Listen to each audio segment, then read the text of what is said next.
Egoism and Anarchy by Roderick, posted on c4ss.org on December 21st, 2013, as a part of the Left-Libertarian Classics category. The following article was written by Roderick T. Long and published on Strike the Root, February 26, 2004. During the late 1880s, a fierce debate broke out in the pages of the libertarian periodical Liberty over egoistic versus natural rights approaches to anarchism. The various contributions to this debate will eventually be available in the Molinari Institute's online library. In the meantime, for details, see Frank H. Book's The Individualist Anarchist, an Anthology of Liberty, 1881 to 1908, or Wendy McElroy's The Debates of Liberty, an Overview of Individualist Anarchism, 1881 to 1908. The egoists argued that there could be no rational grounds for any person to recognize any authority above her own reason or to place any goal before her own happiness. Hence, they rejected morality as a metaphysical mumbo-jumbo, concluding that no one has any reason to accept any principles of conduct, anarchist or otherwise, except insofar as accepting those principles is strategically effective in promoting one's own self-interests. The consistent anarchists, they insisted, should accept no unchosen constraints, moral or political, on her own sovereign will. The natural rights proponents argued that respect for the inviolability of other people's rights is sine qua non of anarchism. Even if the egoists respect anarchist boundaries in practice, something of which the natural righters felt none too confident, she must nonetheless reserve in principle an entitlement to impose her will on others should she judge doing so to be in her own interest. Hence, the egoist must regard others' freedom as a revocable gift from herself to them, rather than an inherent right. But this is to take the attitude of a ruler to her subjects, not of an anarchist to her peers. The consistent anarchists, the natural righters argued, must reject egoism in favor of universal and binding moral law. Now, I've long held that Greek philosophy and modern libertarianism are natural allies, tailor-made for each other.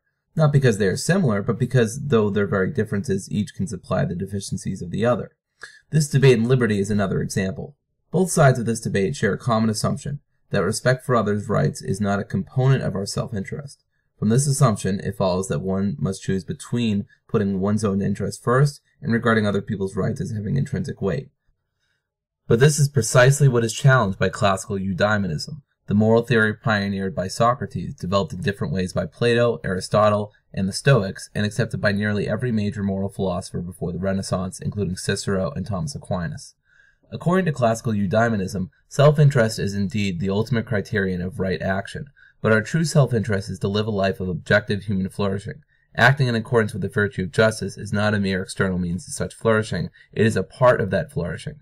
Hence, self-interest properly understood requires that we place value, not merely strategic value either, on behaving justly towards others.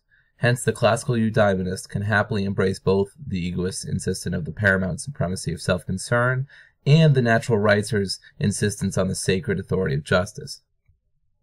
I may be asked, well, it's nice that classical eudaimonism can reconcile the two sides of this debate, but why should we believe that classical eudaimonism is true?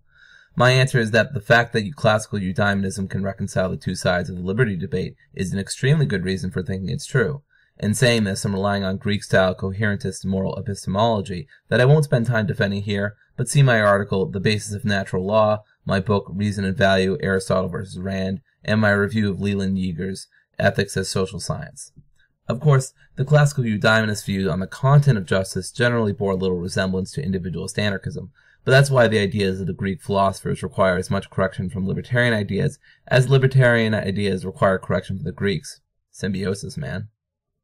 You've been listening to Egoism and Anarchy by Roderick, posted on c4ss.org on December 21st, 2013, and read by Nick Ford. You've been listening to Feed 44, a project of C4SS, otherwise known as the Center for a Stateless Society. Learn more at c4ss.org.